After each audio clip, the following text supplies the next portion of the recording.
Why most training doesn't work. What I most like about Tom is that he's a man of very few words. He's also my cycling buddy, and this is especially appreciated when you're cycling 75 or 100 miles with him and about 1,200 of your closest friends, and the last thing you want is someone yakking on, or worse still, asking a bunch of questions when you're trying to stop your lungs from collapsing on a steep hill climb. I really like Tom. One of our recent rides, he asked me what we did, and I explained to him we own a staff training and leadership development company. He asked for further clarity. I told him that we deliver seminars, keynote addresses, executive coaching, and now, due to the available technology, we deliver webinars and on-demand training programs. Tom asked about the subjects, and so I explained that we essentially help people better manage themselves, lead others, and that we also teach business financial intelligence, where we encourage employees to think and work like owners. Tom went very quiet for a few minutes, which is not uncommon for Tom, and then he declared, "I did some training like that once, but no one knew why." Intrigued, I asked him to tell me more.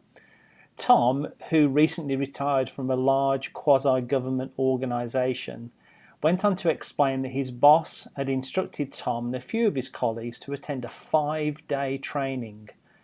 Tom couldn't recall why the training was required. He couldn't remember what the training was even about. He said that after the 5-day training was completed, everyone went back to work and the training event was never discussed again. I asked Tom if he could remember anything at all about the training program. He went quiet for a few more minutes and then said, "I remember we were each given a case with about 12 audio cassettes." Now, for anyone under the age of perhaps 30, cassettes preceded audio CDs, which of course preceded Apple Music and other music downloadable files. I asked Tom if he ever listened to any of the cassettes. He said he didn't, and that a few years ago in the garage he took them to Goodwill. And therein lies the tale of why most training doesn't work. Humans have to understand the why and the how. Why are we doing this? How does this training tie into our organisational priorities? How is this related to the work that I do every day? At Newleaf Training and Development, our observation has been that a one-off training event, like an individual seminar, even a 5-day event such as Tom attended, doesn't change human behaviour. We often say processes endure and events are forgotten. So for staff training and leadership development to be effective, the project sponsors need to be clear why this investment of time and financial resources is being made. Creating a process around the seminar event, such as a pre- and post-seminar activity, for example, having a pre- or post-reading assignment, a work-related application or conversation with your boss about what he or she wants to get from the training, can help tremendously.